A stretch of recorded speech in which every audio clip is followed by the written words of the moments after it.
de Jesus, em nome de Jesus.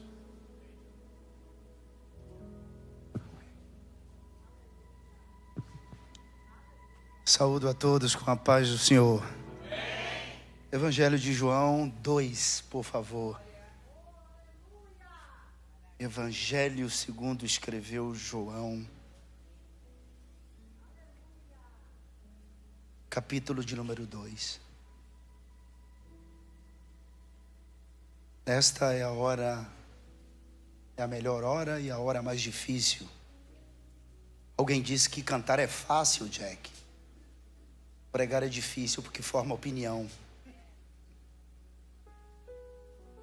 Felicíssimo em retornar aqui, poder celebrar a Deus com vocês. Foi antes da pandemia que eu estive aqui. Ainda não era esse templo. Quem estava naquele seminário que... Olha só, algumas pessoas. Esse final de semana, por questões de força maior devido à Páscoa, então houve uma alteração na programação. E amanhã à noite vai ter um intensivão aqui do Apocalipse. Então a gente vai aproveitar todo o tempo amanhã à noite, a partir das 7h30 p.m., pastor Rogério. Vamos estudar esse extraordinário livro, né, que para a maioria dos crentes é o vilão do Novo Testamento. Mas lembre-se que o Apocalipse, ele não fala apenas de tragédia, selos que se abrem, trombetas que tocam, taças que serão derramadas sobre a terra. O Apocalipse é mais do que isso. Ele fala sobre o triunfo do Cordeiro, sobre a morte, sobre o pecado e sobre o inferno. E fala que a igreja, a noiva do Cordeiro, também triunfa com o Cordeiro sobre a morte, sobre o inferno e sobre o pecado. Então amanhã nós vamos trazer assim uma visão panorâmica sobre o Apocalipse. Você já vem munido de perguntas, porque será assim um tempo dinâmico. Você vai poder fazer perguntas, tirar as suas dúvidas. Caso eu saiba, respondê-los-ei. Nós vamos pegar a parte mais estrutural do livro, tá? Vamos retirar assim as coisas triviais do livro. Eu acho que o tempo é um tempo propício, apesar de que o Apocalipse sempre foi atual. E existe uma bem-aventurança para quem lê.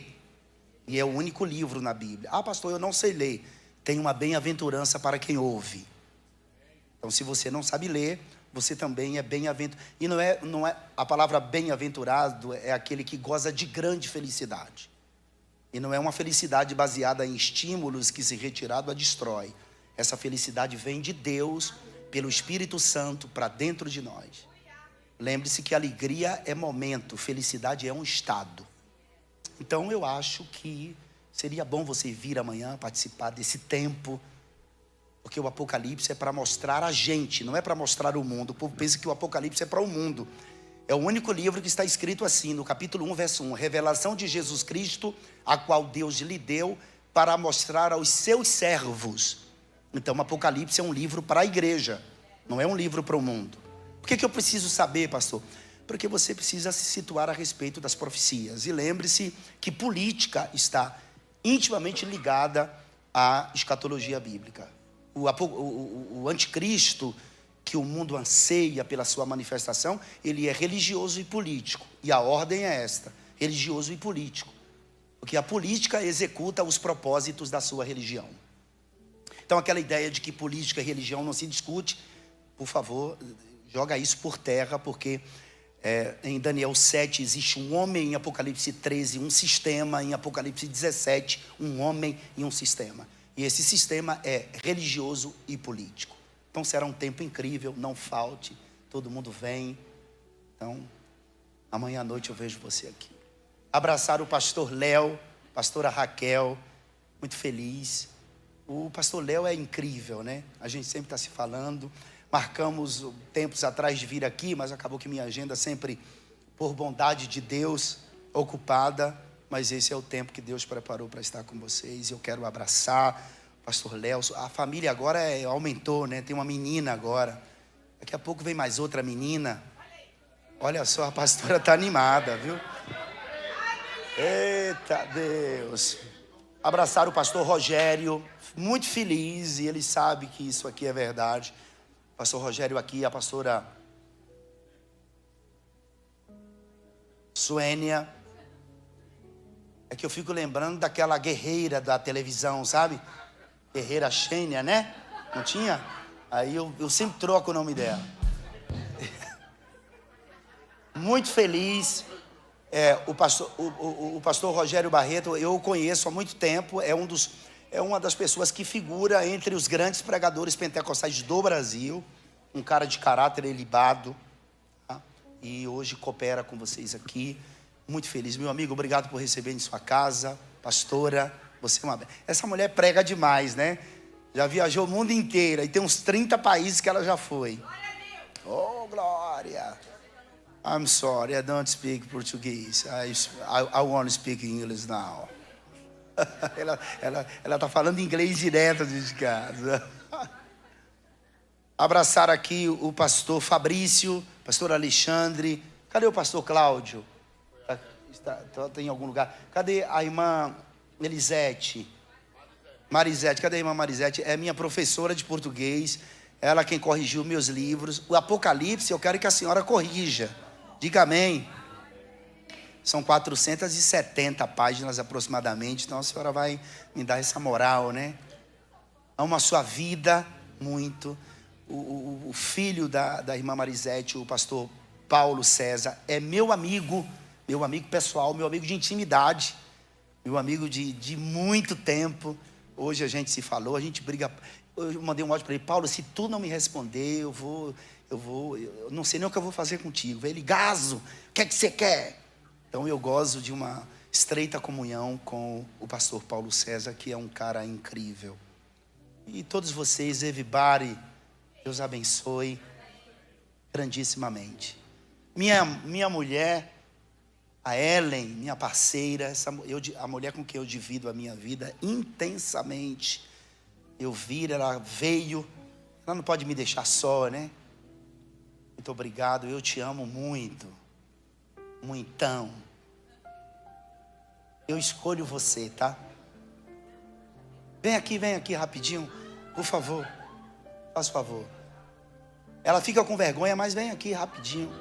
Irmãos, ela veio, na verdade, ela tem... Se você cair, eu já caio já lá embaixo, já, para te rapar. Irmãos, com a permissão do pastor, com a pastora Raquel que está aqui, a Helenice, eu pedi essa permissão antes ao pastor, tá? A Helenice, ela sempre está vindo aqui nos Estados Unidos para trazer encomendas, porque ela representa a Frazoli e a Doce Maria, que são roupas assim de grife. E as mulheres aqui, eu estou vendo aqui, só tem mulheres bonitas aqui, mulheres bem vestidas. Ela representa a Doce. Não precisa ficar zangado, porque é um altar, mas isso não macula o altar, tá, gente? Ela representa a Doce Maria. Ela veio trazendo umas encomendas lá para Plymouth e para Hyannis, lá para a Ana da Glória, né? E tem algumas roupas, se as irmãs se interessarem, vai ter um evento, você quer vir muito bonita, tem esse estilo de roupa aqui, ó. Vai ficar muito bonita em vocês, tá? Bem.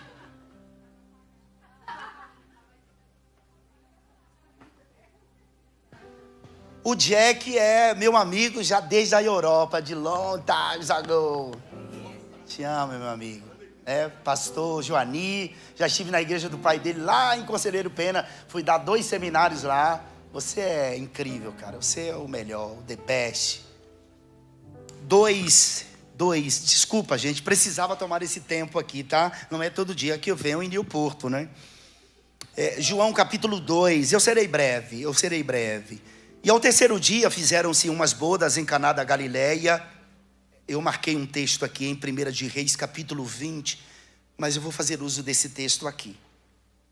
E ao terceiro dia fizeram-se umas bodas em Caná da Galileia, e estava ali a mãe de Jesus.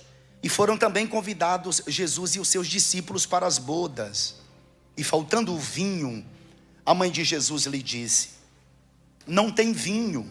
Disse-lhe Jesus: mulher, que tenho eu contigo? Ainda não é chegada a minha hora. Sua mãe disse aos empregados: fazei tudo quanto ele vos disser. E estavam ali postas 6 talhas de pedra para as purificações dos judeus, e em cada uma cabiam 2 ou 3 metretas. Disse-lhes Jesus: enchei de água essas talhas. E encheram-nas até em cima. E disse-lhes: tirai agora e levai ao mestre-sala. E levaram. E logo que o mestre-sala provou a água feita vinho, não sabendo de onde viera, se bem que o sabiam os empregados que tinham tirado a água, chamou o mestre-sala ao esposo e disse-lhe: todo homem põe primeiro o vinho bom, e quando já tem bebido bem, então o inferior. Mas tu guardaste até agora o bom vinho.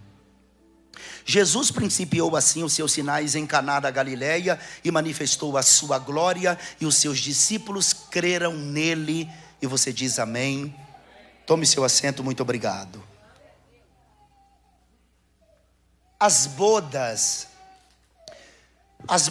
de Caná, onde Jesus transformou água em vinho, aconteceram exatamente 3 dias depois de Jesus ter sido batizado e escolhido apenas 2 dos seus 12 discípulos, a saber, Filipe e Natanael. Jesus se batizou no Jordão, numa região chamada Pérea, e dessa região chamada Pérea, onde Jesus havia se batizado, até Caná da Galileia, distava pelo menos 90 quilômetros. Eram 3 dias de caminhada. A informação de que Maria, a mãe de Jesus, já estava ali, indica que Maria tinha um grau de parentesco com a família dos noivos, ou que possuía uma grande e forte amizade para com os mesmos. Porém, algo lamentável e inesperado, e que não podia acontecer de forma, maneira, hipótese alguma aconteceu durante as comemorações. Faltou vinho. Como a hospitalidade era um dever sagrado e as bodas tinham uma duração entre 3 a 7 dias, deixar faltar vinho em um evento de tamanha importância era uma situação muito humilhante para os recém-casados. Lembrem-se, até então Jesus não havia manifestado o seu poder. Contudo, Maria, que conhecia a natureza divina de Jesus, queria uma intervenção de Jesus para evitar aquele transtorno. E é por isso que ela vai até Jesus e disse a Jesus: não tem vinho. Ao passo que Jesus lhe respondeu: mulher, que tenho eu contigo? Ainda não é chegada a minha hora. Maria, quando ouve isso de Jesus, ela disse aos empregados: fazei tudo quanto ele vos disser. Só que existe algo aqui que é preciso observar. Quando Jesus se dirige à sua mãe, ao respondê-la usando o vocábulo mulher, este vocábulo mulher não transmite falta de respeito ou de afeição. Lembre-se que aqui não é a cultura ocidental, porque aqui ninguém se dirigiria à sua mãe chamando-a mulher. Isso denota uma falta de respeito. Mas isto aqui, esse vocábulo dentro da cultura dos dias de Jesus, não transmite essa falta de respeito. Lembra de Mateus capítulo de número 15, versículo 28? A cananeia, Jesus disse-lhe: ó mulher, grande é a tua fé, seja isso feito para contigo como tu desejas. E desde aquela hora sua filha ficou sã. Em João capítulo 4, versículo de número 21, no diálogo entre Jesus e aquela mulher samaritana, Jesus disse: mulher, crê-me que a hora vem em que nem neste monte, nem em Jerusalém adorareis o Pai. Inclusive, quando Jesus estava pendurado na cruz, no mesmo evangelho segundo escreveu João, no capítulo 19, versículo 26, percebendo Jesus que havia várias pessoas aos pés da cruz, entre essas pessoas estava Maria e João. Olha o que o texto diz: ora, Jesus vendo ali a sua mãe, e o que o discípulo a quem ele amava, no caso João, estava presente, disse à sua mãe: mulher, eis aí o teu filho. Então esse vocábulo mulher não transmite falta de respeito ou de afeição, porque é uma forma respeitosa de se dirigir a alguém, e era muito usado entre os judeus. Maria ordena aos empregados que era para eles estarem apostos, porque a qualquer momento Jesus podia mudar o curso da história daquela festa. No versículo 6 do capítulo 2 diz: e estavam ali postas 6 talhas de pedra para as purificações dos judeus, e em cada uma cabiam 2 ou 3 metretas. Uma metreta são 45 litros de água. Se em cada talha cabiam cerca de 3 metretas, logo, em cada talha cabiam aproximadamente 130 a 140 litros de água, professora Marisete. Se eram 6 talhas, 6 vezes 1, 6, 6 vezes 3, 18, em torno de uns 780 a 800 litros de água, correto? Jesus disse aos empregados: enchei de água essas talhas. E o texto diz que os empregados encheram-nas até em cima. Jesus disse aos empregados: enchei de água essas talhas. E os empregados encheram-nas até em cima. Jesus disse-lhes: tirai agora e levai ao mestre-sala. Quando os empregados foram tirar a água, já não era mais água, era vinho. Só que quando a gente lê esse texto, a gente não se empolga lendo o texto, muito menos quando a gente ouve esse texto. A gente não tem nenhum tipo de reação, de empolgação, porque parece que a gente consegue transformar água em vinho. Parece que o que Jesus fez aqui, ou que Jesus operou aqui, é algo muito simples de se fazer. E é por conta disso que esse milagre geralmente passa despercebido e visto como uma coisa muito simples que Jesus fizera. Mas aqui surge uma pergunta: será que o que Jesus fez aqui é algo muito simples? É claro que não. Vocês sabem que a água é uma molécula que contém apenas 2 átomos de oxigênio e 1 de hidrogênio. Mas o vinho, em sua composição, é totalmente diferente, porque no vinho contém vários átomos de carbono, de nitrogênio e outras coisas em seu meio. Isso aqui é ciência, tá? Cientificamente, para Jesus transformar água em vinho, Jesus necessitaria de pelo menos 3 coisas distintas. Quantas coisas? Primeira, ele necessitaria de um reator atômico com aceleração termonuclear. Número 2, Jesus necessitaria de desestruturar os átomos, ou seja, separar prótons, eletrons e nêutrons. E terceiro, ele necessitaria de reestruturar tudo novamente para criar carbono e nitrogênio que não existe na água. Nós até conseguiríamos operar, fazer uma façanha desta, mas seria necessário termos alguns milhões de dólares no bolso para comprar alguns milhares de metros quadrados de área, contratar engenheiro civil, químico, físico, terraplanagem. Teria que importar algumas máquinas lá de alguns países da Europa, outras máquinas da China, outras comprar aqui nos Estados Unidos. Para você montar uma engenhocazinha, e dependendo do dinheiro que você dispõe, isso aqui demoraria em torno de 1 ano e meio, 2 anos, para que você pudesse ter a energia de cerca de 300 a 400 bilhões de estrelas para poder transformar água em vinho. Jesus só disse assim: enchei de água essas talhas. E os empregados encheram-nas até em cima. Ele disse: tirai agora e levai ao mestre-sala. Não era mais água, era vinho.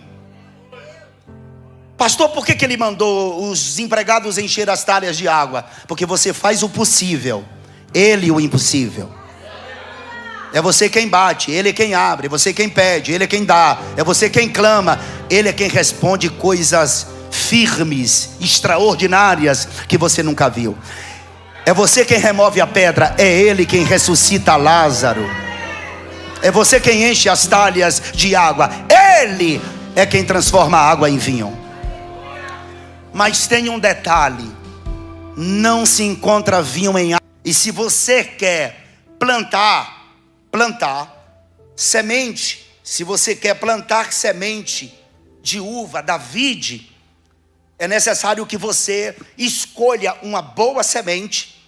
E é necessário também que você escolha um bom substrato e defina o local onde o seu pé de uva vai ficar. A videira, ela só inicia a sua produção após 3 anos de plantio. Não é plantou e colheu. Isso aqui é um princípio. Nós vivemos num século do imediatismo. A pós-modernidade está intimamente ligada com a globalização. E a globalização, todo mundo sabe, que tem a função de empurrar os povos para uma só direção, nascendo assim um novo normal, um novo modelo de cultura. E essa pós-modernidade que está dentro desse bojo chamado globalização, existem algumas características. Por exemplo, o imediatismo, a efemeridade, o hedonismo, o narcisismo. O imediatismo é uma das características desse tempo. Nós queremos as coisas no nosso tempo, na nossa hora. O reino de Deus não funciona a partir desse princípio. O reino de Deus não é como o Burger King, ali, o McDonald's, onde você para no drive e você pede um lanche, enquanto você dirige, você come. O reino de Deus é pautado por princípios. Tem um tempo de Deus. A uva é necessário 3 anos para que ela brote flores e produza frutos. Por que é necessário todo esse tempo, pastor? Para que a vide brote flores e produza frutos. Por que 3 anos?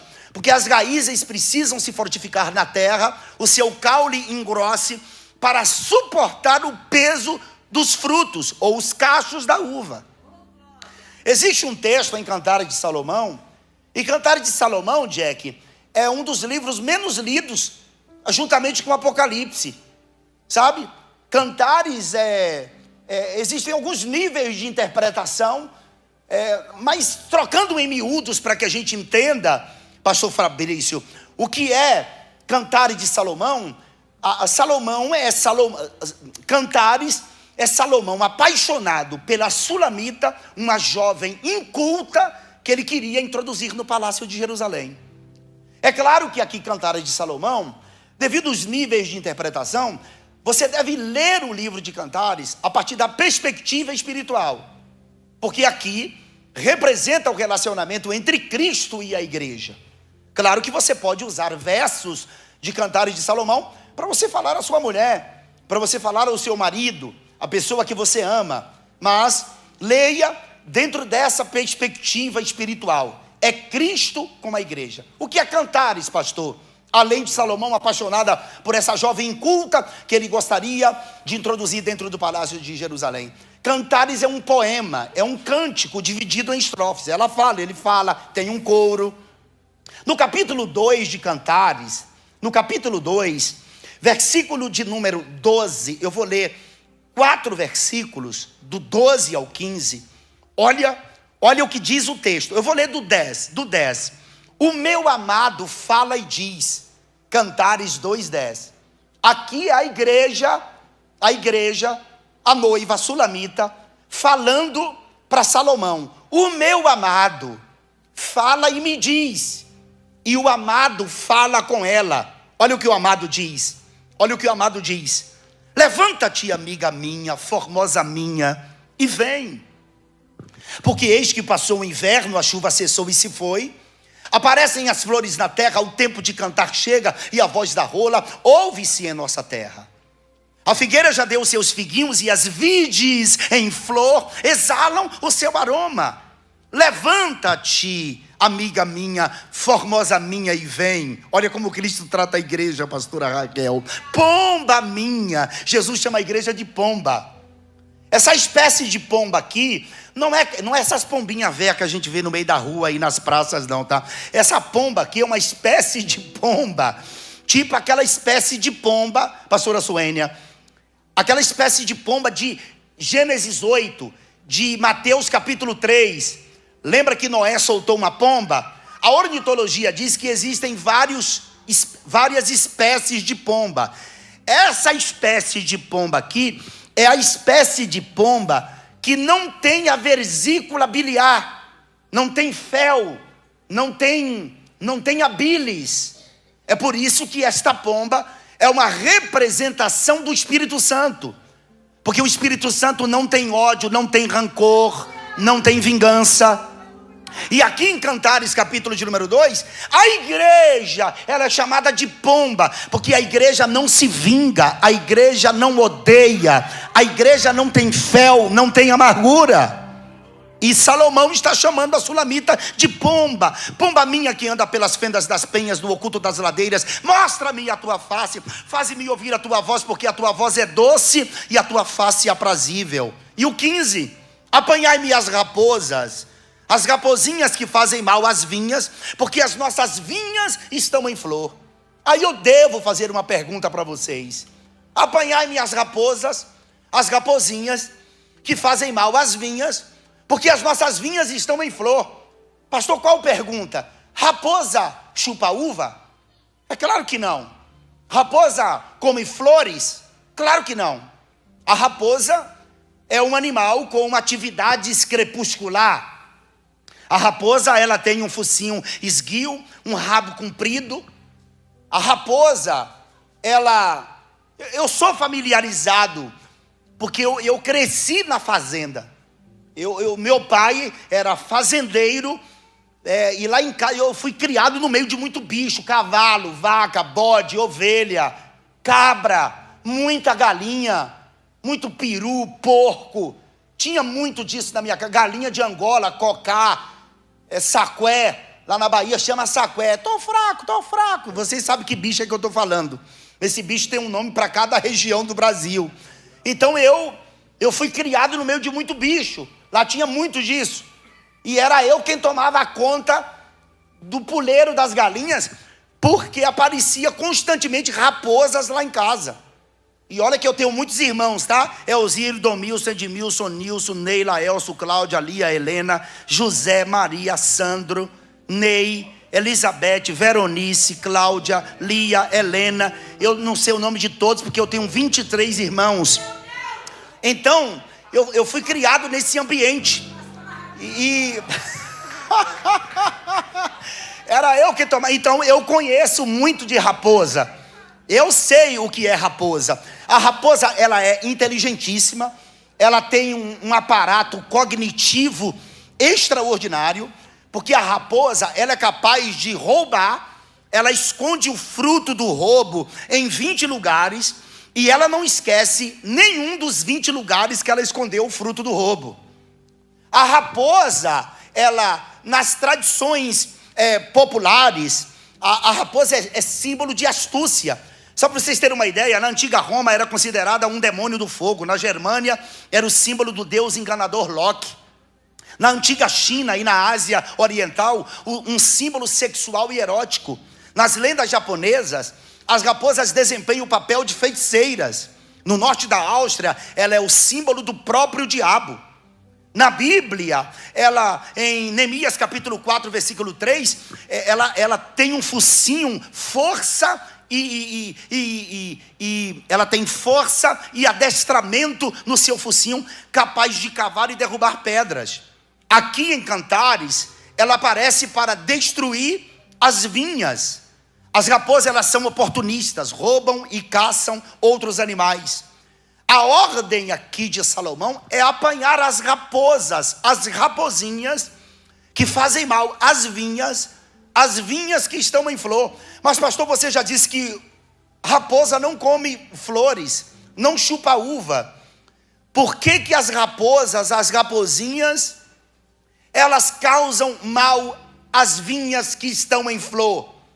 Você sabe que quando uma árvore, ela brota flores, é porque ela está denunciando que os frutos estão chegando. E as raposas, elas aparecem quando as vinhas estão em flor. Percebam que ela não aparece enquanto alguém está plantando, na fase de crescimento. Durante os 3 anos, as raposas, as raposinhas, só aparecem quando as vinhas estão em flor. Ou seja, quando as vinhas estão dizendo, os frutos estão chegando. As raposas aparecem para frustrar o propósito, para frustrar os sonhos. Você já esperou até agora.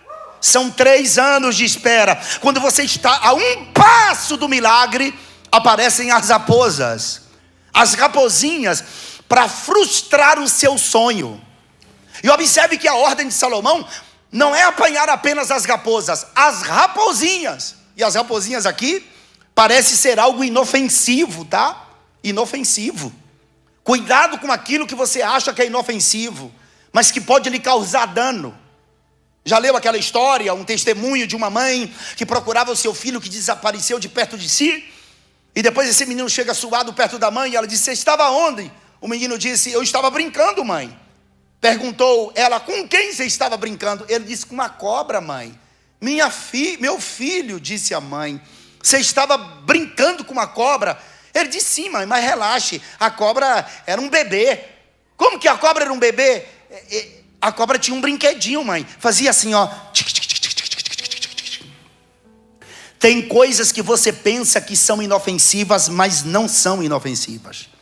Tem coisas que são ofensivas. Pecados familiares, pontos de contato, são as raposinhas que você precisa tirar da sua vida. As raposas causam mal às vinhas. Você sabe o que representa as raposas? Os falsos profetas são tidos como as raposas. Sim, não só na Bíblia, mas dentro da literatura clássica. Os falsos profetas são comparados a raposas. As raposas são animais traiçoeiros, que representam pessoas tóxicas, que às vezes Deus tira da sua vida e você se esforça para trazer essas pessoas para perto de você. E vai um conselho pastoral aqui na noite de hoje: afaste-se de pessoas tóxicas. Não deixe que as raposas entrem na sua amizade. Pastor, o que é que eu faço para expulsar as raposas da minha vida? Acenda fogo na sua casa. Se tem uma coisa que as raposas têm medo, é de fogo. Acenda fogo na sua casa, acenda fogo na sua empresa, acenda fogo no altar, acenda fogo no seu ministério, acenda fogo no seu chamado. Afaste as raposas de perto de você, porque elas são tóxicas. Pastor, por que flores? Sabe o que significa flores aqui? Flores aqui representa a esperança. Grita bem alto: esperança. Não, mas fala alto: esperança. Você sabe o que é esperança? Esperança é algo bom que vai acontecer. A esperança é o antídoto do desespero. Se você está desesperado, receba esperança na noite de hoje. Pastor, o que é flores? Flores é expectativa. Grita bem alto: expectativas. O que é expectativa? É algo que é provável acontecer. Então as flores estão dizendo que está vindo algo extraordinário para a sua vida. Eu não vou pedir para você levantar a mão, você fica à vontade para você adorar. O que é expectativa, pastor? Expectativa é desejo de algo positivo.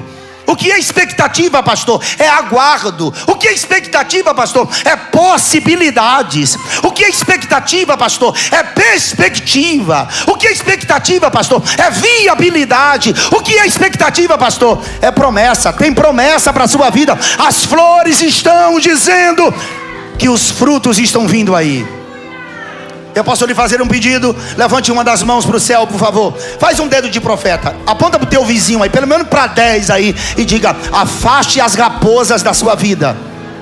Afaste as pessoas tóxicas da sua vida. Não deixe a sua casa aberta para pessoas tóxicas.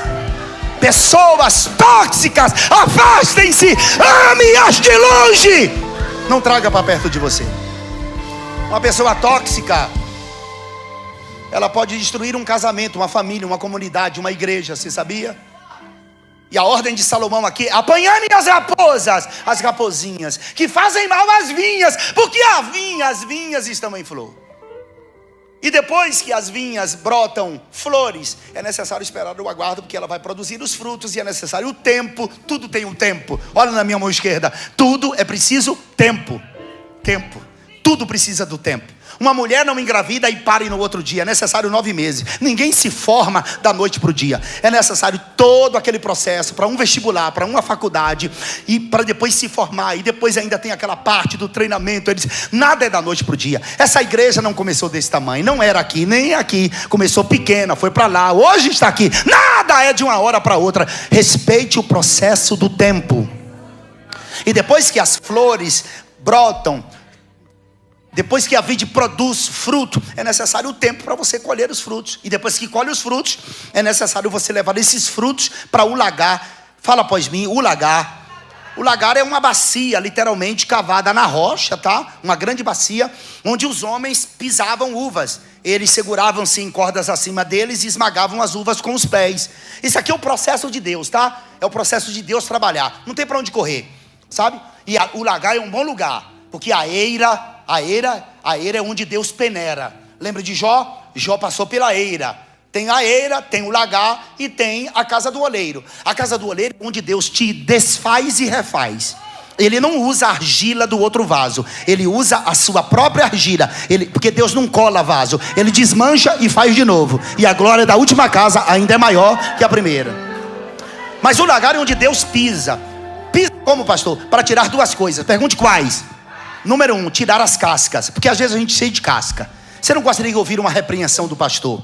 O pastor tem vara, cajado e uma botija de óleo. Tem crente que fica semanas sem vir na igreja porque o pastor chamou a atenção, sabe? Na empresa, ele não se rebela contra o patrão e fica dias sem ir, porque senão o patrão manda embora. Mas na casa de Deus, ele acha que ele pode fazer isso. E aqui não é a casa de mãe Joana, aqui é a casa de Deus. Aqui tem ordem, tem pastor, e é o pastor quem manda, tá? Então, tem os crentes intocáveis, sabe? Os sensíveis demais, sabe? Aí Deus pega, irmão, toda igreja era para ter escrito assim bem alto, sabe, Jack? Estamos em construção, porque todo mundo aqui está sendo trabalhado por Deus. Talvez você não peque os mesmos pecados que eu peco, mas você peca. Eu não posso pecar, talvez eu não peque nos mesmos pecados que você peca, mas você peca, eu peco. Então, nós estamos em construção. E Deus, Ele nos leva no lagar para tirar as cascas, para tirar caroço. Porque depois dessa pisagem no lagar, o sumo da uva, o suco, vai pelas canaletas. Porque existem 4 fendas nesta bacia que é retangular. E vai para um recipiente de madeira para esperar o tempo do envelhecimento. E às vezes existem garrafas de vinho aí que custam $30 mil.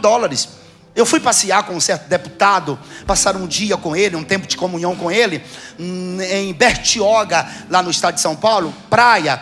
E um membro da igreja dele é um dos maiores vendedores de vinho do Brasil. E eu perguntei para ele, cara, existe vinho de $50 mil? E pastor, tem de 500 mil.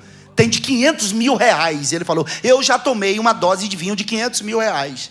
Então existem vinhos muito caros. É claro que o vinho aqui não se trata desse vinho que se toma hoje, porque segundo todos os historiadores, e o último que eu li foi John MacArthur, que é um pós-tribulacionista, um reformado daqui dos Estados Unidos, ele ratifica, ele endossa que o vinho aqui dessa época era entre 1.2 a no máximo 2.7.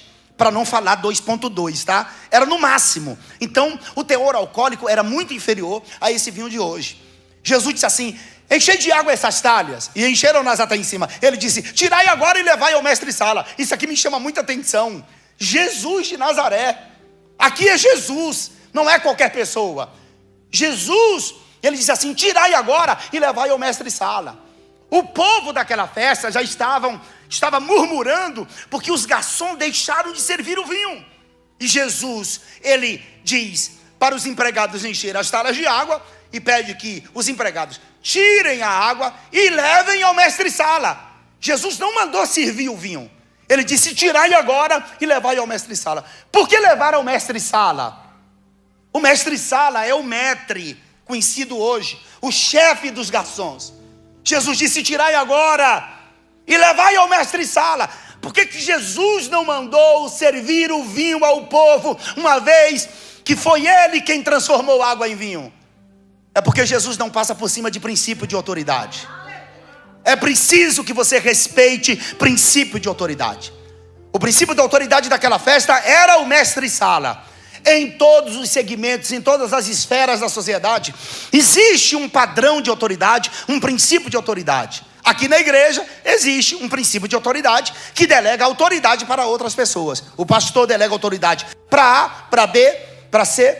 As lideranças da igreja, todas são princípios de autoridade. Até quem fica no estacionamento, na recepção, são princípios de autoridade. E é preciso respeitar princípio de autoridade. Jesus disse, levai ao mestre-sala. Quando o mestre-sala provou a água feita vinho, e uma das coisas que parece que é mais difícil de se tomar é vinho.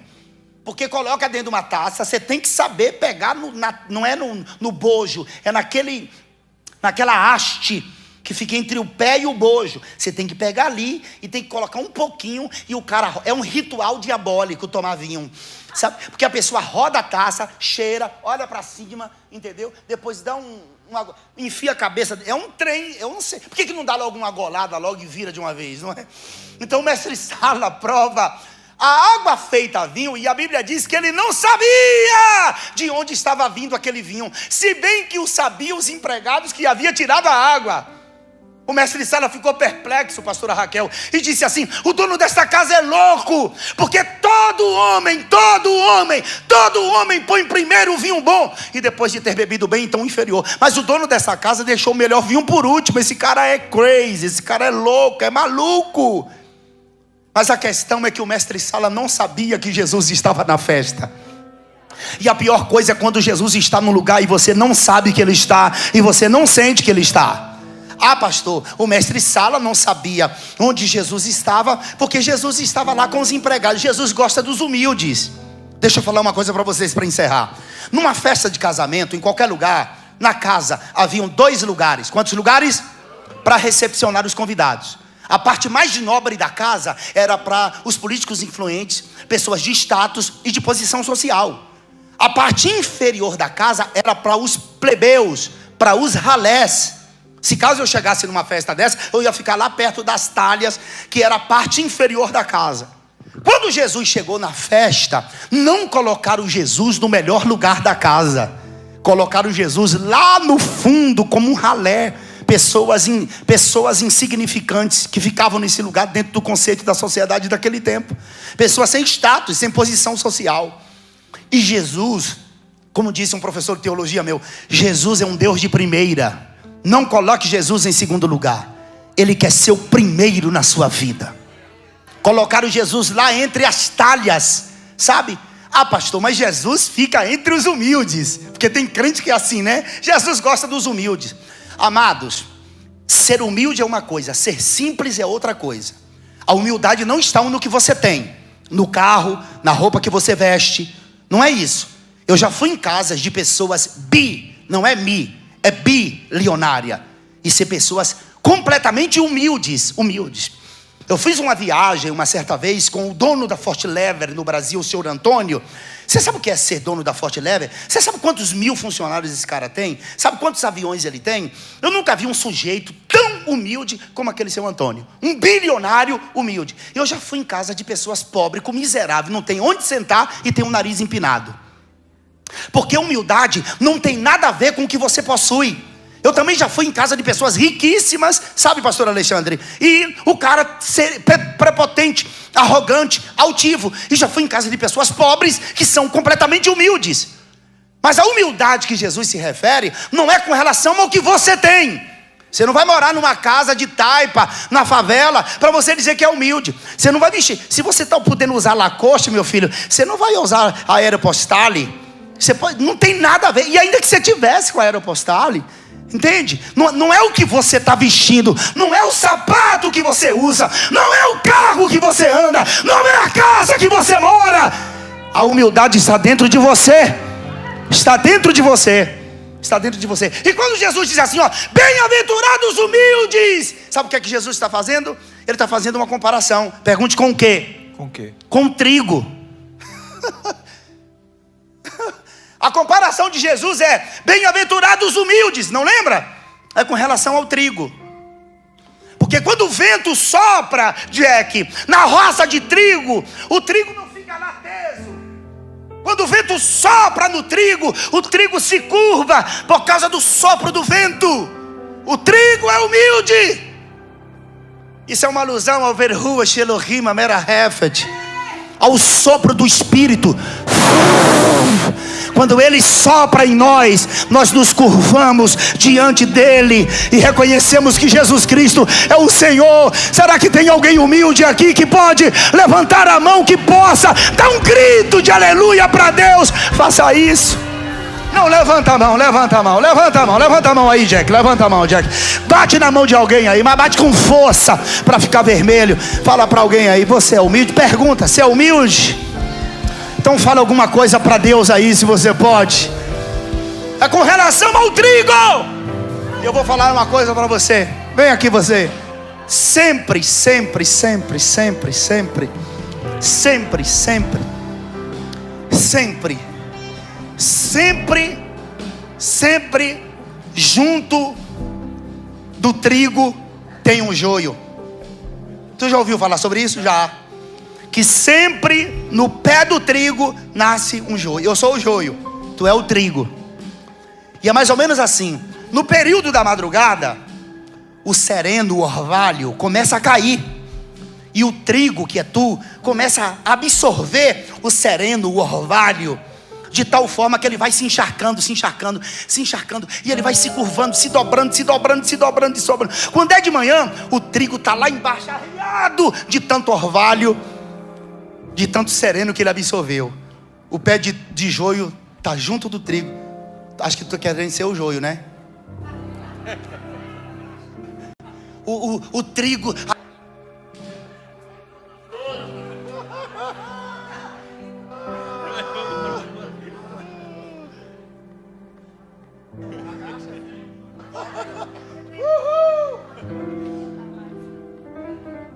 Olha, virava, estira.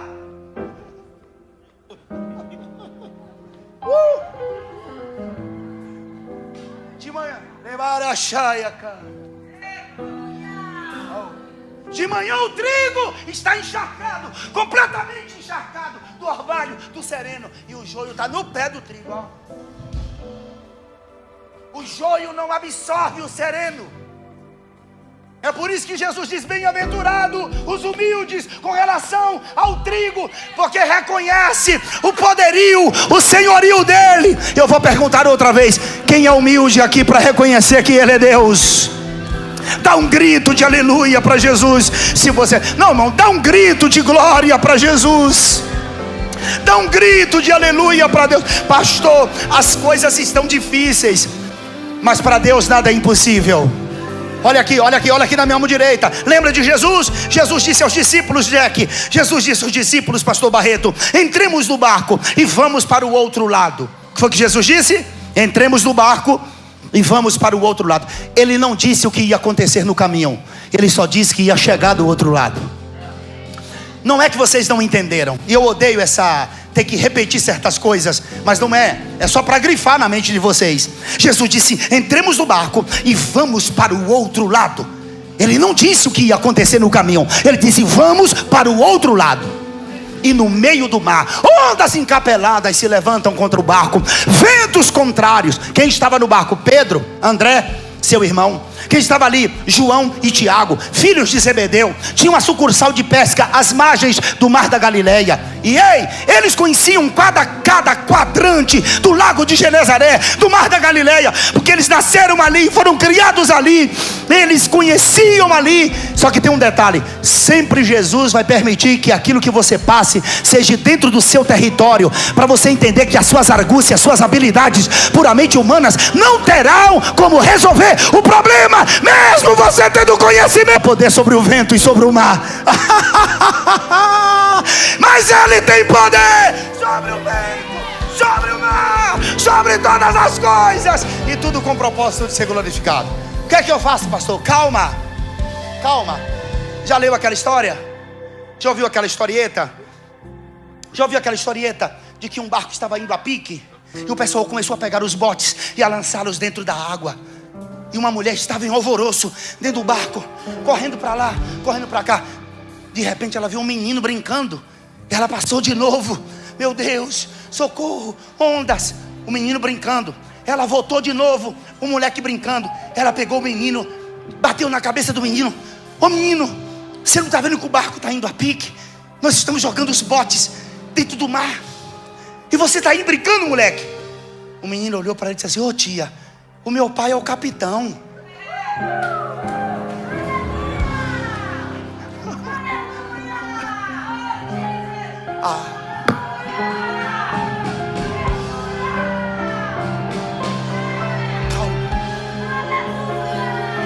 O meu pai é o capitão, tia. Ele está no controle de tudo, de todas as coisas. Ele faz acalmar o vento, aquietar o mar. Vocês sentem Deus aqui, gente? Você sente a presença? O pregador estuda a casa. Você não veio para aqui para buscar vitória, porque aqui não é feira. Você veio trazer culto para o cultuar a Ele. Só que enquanto você adora aqui, pode estar acontecendo um milagre na sua casa. E a senhora, pastora Raquel, a senhora pode falar melhor do que eu. Nunca que você trabalhou o dia inteiro e chegou aqui cansado, você volta para casa da mesma forma. Pastor Cláudio, nunca. Sempre que você chega aqui, o caco, foi um dia de cão, patrão endemoniado, dia que deu tudo errado. Você entrou aqui, às vezes você se derrama, você sempre volta para casa cheio do Espírito Santo. Salta dessa cadeira, fica de pé que eu vou terminar a mensagem com você de pé. Eu vou deixar o restante para amanhã. Glória a Deus. Pega na mão de alguém, dá uma chacoalhada na mão dele. Eu gosto, sabe por quê? O pastor Rogério, tem igrejas que eu não falo assim, levanta a mão. Tem igrejas que eu prego sem mandar ninguém fazer nada. Tem igrejas que a gente tem liberdade. Isso aqui não pecado é você falar assim diz o Senhor e Deus não falou. Pecado é você estar imitando línguas estranhas. Pecado é profecia que Deus não mandou. Mas pegar na mão de alguém, chacoalha a mão de alguém aí, pergunta, e aí? Se prepara porque ele está fazendo vinho. Ele está transformando água em vinho. Pastor, eu não estou vendo, mas ele está trabalhando lá na despensa.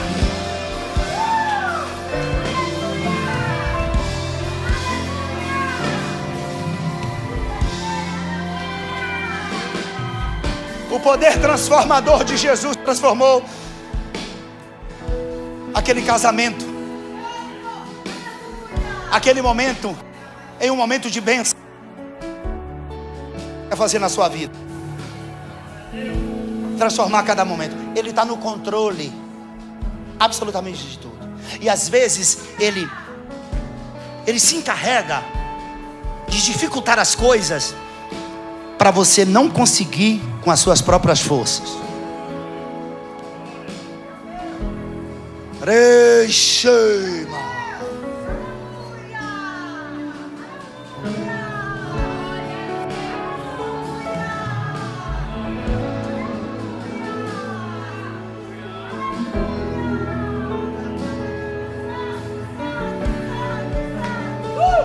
Eu vou esperar você adorar e eu termino. Não abandone o barco, pois a ordem é chegar do outro lado e você vai chegar. O processo vai e vai ressuscitar alguém de novo e vai ressuscitar os sonhos de alguém.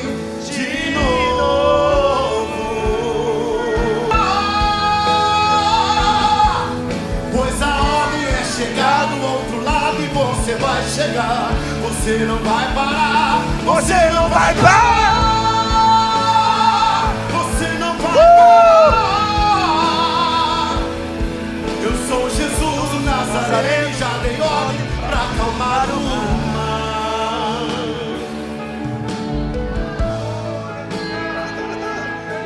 Fale alguma coisa para Jesus. Fale alguma coisa que adore o seu santo nome. Oh, oh.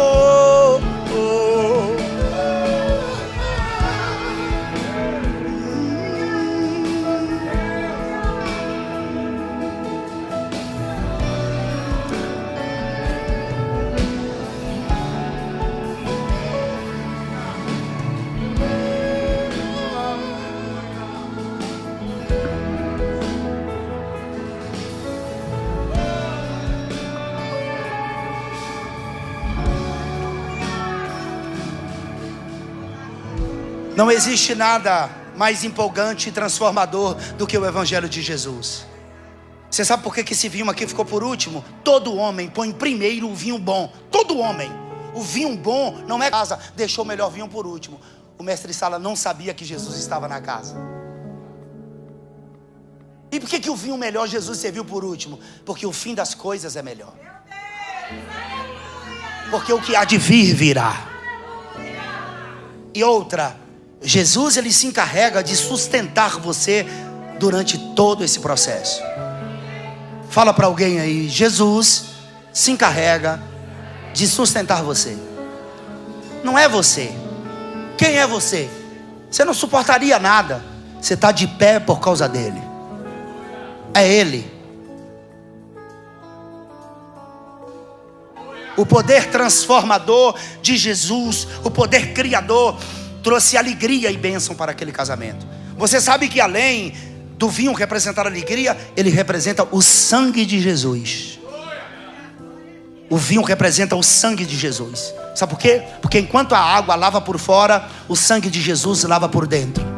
Jesus quer lavar você por dentro. O sangue de Jesus. Eu tenho uma pergunta para fazer. Quem aqui entre nós, todo mundo aqui é crente? Os crentes levantam a mão. Só os crentes, levanta a mão os crentes. Os crentes levantam a mão, por favor. Os crentes levantam a mão. Tem por obséquio alguém entre nós? Parece que eu estou pregando só para crente aqui, não é? Todo mundo é crente? Deixa eu ver desse lado aqui. Deixa eu ver aqui. Isso, glória a Deus. Todo mundo aqui é salvo. Eu estou pregando para salvos. Glória a Deus. Então recebe essa palavra. Vai ter milagre na tua casa. Vai ter milagre na sua família. Você quer ver? Pastor, eu estou precisando de algo. Eu já recebi a cura hoje à noite. Mas você quer vir aqui à frente para mim poder orar por você, pela sua casa? Se você quiser vir aqui, olha só. O evangelho tem esse poder de transformar. É o processo mais empolgante da vida do homem. Nós, a maioria eu falo por mim, porque há 30 anos atrás eu era perdidão, sabe? Eu era perdido mesmo do mundo. Eu era perdido, eu gostava de rock and roll, eu era muito doido, sabe? E a sociedade me queria ver debaixo de 7 palmas. E Jesus foi lá e disse assim: eu compro com meu sangue. Talvez alguns dos que estão aqui era a escória da sociedade. Ninguém dava um conto de ré por você, um cêntimo de dólar não daria pela sua vida. E Jesus foi lá e disse assim: eu quero ele para mim, eu quero ela. E ele investiu na sua vida. Olha onde você está, salvo, lavado pelo sangue de Jesus. E eu quero orar pela sua vida nessa noite. Enquanto o Jack canta, eu vou fechando a minha Bíblia e eu vou orando por você. E você fica à vontade para adorar o nome de Jesus, porque ele tem poder para transformar água em vinho. Ou seja, ele tem poder para fazer o impossível, trazendo, nos proporcionando uma alegria perene, incrível, através do Espírito Santo, quando se move em nosso íntimo e testifica que nós somos filhos de Deus e que ele tem o poder de fazer muito mais do que aquilo que pensamos ou imaginemos. Canta, Jack, e eu vou orar pela sua vida. Foi por causa dele que eu ainda não parei nem desisti. Foi por causa dele que eu levantei e decidi seguir. Foi por causa dele que eu ainda continuo a lutar. Por causa de Jesus, que sempre me conduz, eu sei que eu chego lá.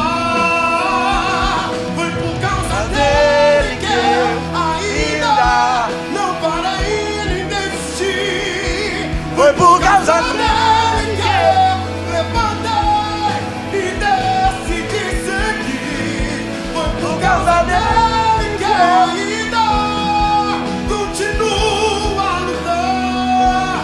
Por causa de Jesus, que sempre me conduz, eu sei. eu chego lá. Porque quando eu não der conta, ele vai me ajudar.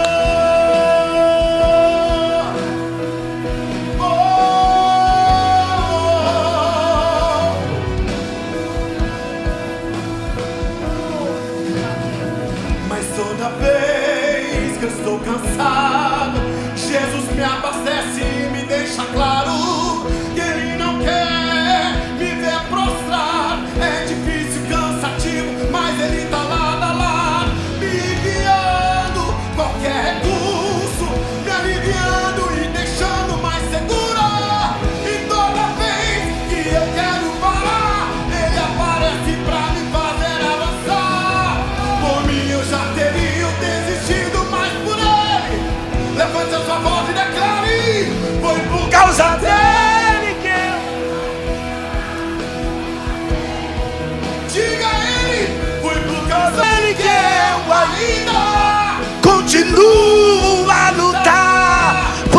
causa de Jesus, que sempre dele. Foi por causa dele. Quem pode glorificar o seu santo nome? Por causa dele que eu estou aqui, dizendo que é por causa dele. Diga aí, foi por causa dele que eu não parei. Foi por causa dele. Foi por causa dele. Diz que sempre me conduz. Eu Eu sei. quero te ouvir, levante a sua voz e declare, diga. É por causa Dele que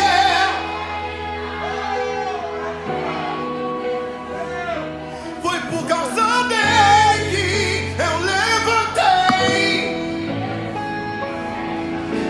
Foi por causa dele que eu ainda continuo a lutar. Por causa de Jesus.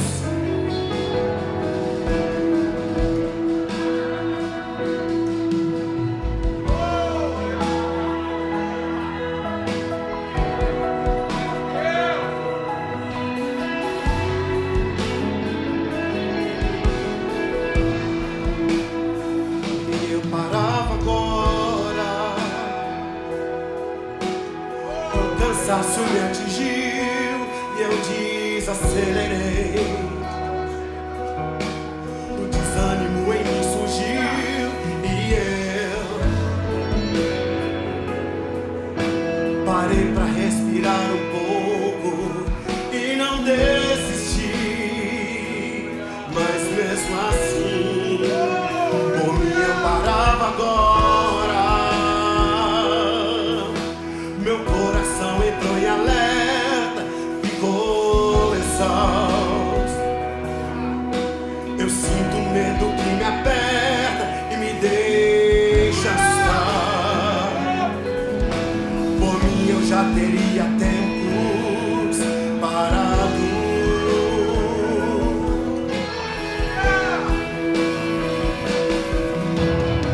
Mas toda vez que eu estou cansado, Jesus me abastece e me deixa claro que Ele não quer me ver cansado. É difícil, cansativo, mas Ele tá lado a lado, me enviando qualquer recurso, me aliviando, me deixando mais seguro.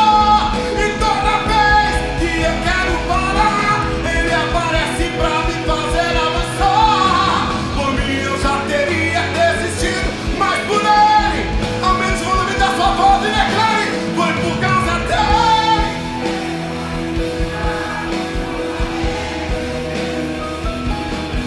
Causa dele que eu levantei e decidi seguir. Foi por causa dele que eu ainda, luz que sempre me conduz, eu ainda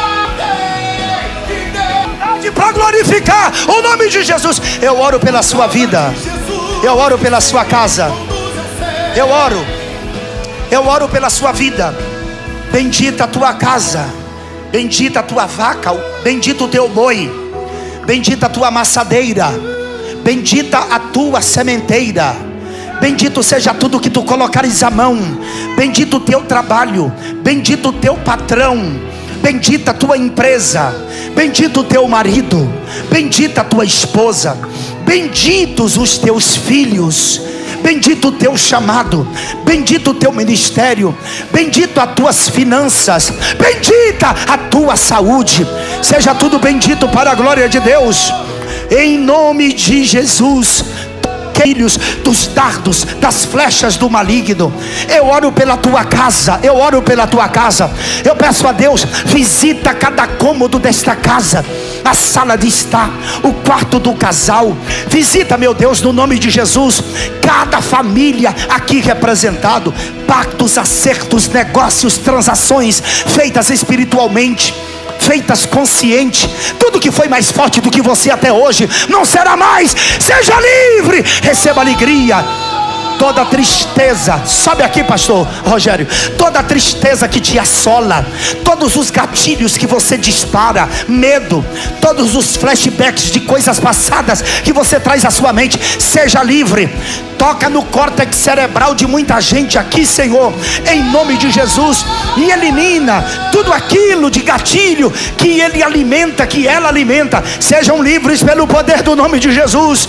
Ei, olha na minha mão esquerda, aprendam a viver o hoje. Esquece do ansiedade, saia ansiedade. Sai a ansiedade, a ansiedade pelo documento, a ansiedade pelo emprego, a ansiedade pela resposta do governo, a ansiedade pela causa na justiça, a ansiedade por salvação da família. Em nome de Jesus, sejam livres, aprendam a viver um dia de cada vez. Vivam o tempo de hoje, porque amanhã cuida Deus. A Bíblia diz que Ele cuida dos lírios do campo, das aves do céu, e Ele tem poder de cuidar de nós. Ele cuida de você. Fala para alguém aí, Ele cuida de você. Fala para alguém, Ele cuida de você. Ele cuida de você. Ele cuida de você. Ele está cuidando de você. Ele está, ainda que você não esteja vendo, mas Ele está cuidando.